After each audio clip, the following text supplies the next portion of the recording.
কোরআনে কারীম সম্পর্কে, বিশেষ করে কোরআনে কারীমের আয়াত সংখ্যা নিয়ে সাধারণত একটি ভুল কথা প্রচলিত রয়েছে যে পুরো কোরআনে কারীমের মাঝে ৬,৬৬৬টি আয়াত রয়েছে। আসলে এটি একটি ভুল কথা, প্রচলিত ভুলের অন্তর্ভুক্ত একটি বিষয়।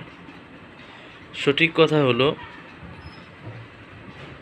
যে কোরআনে কারীমের যে আয়াত সংখ্যা যদি ধরা হয় সর্বোচ্চ, তাহলে ৬,২৩৬টি হয়, এর চেয়ে বেশি হয় না।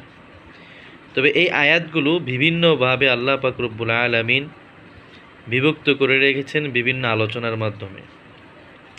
যেমন আবু ইসহাক সাফফার বুখারী রহমতুল্লাহ আলাইহি তিনি বলেন, এর মাঝে হালাল হারাম সম্পর্কিত আয়াত ৫০০-র বেশি।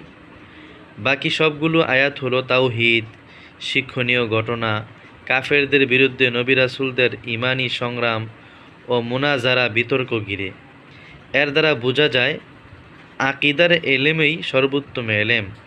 তাছাড়া নিজের দ্বীন রক্ষা ও বিভ্রান্তি বিচ্যুতি থেকে সুরক্ষিত থাকার জন্য এই এলেম অর্জন করা আবশ্যক। যাই হোক, আমাদের মূল বিষয় ছিল কোরআনে কারীমের আয়াত সংখ্যার সঠিক তথ্য জানা, সেটা হলো ৬,২৩৬টি।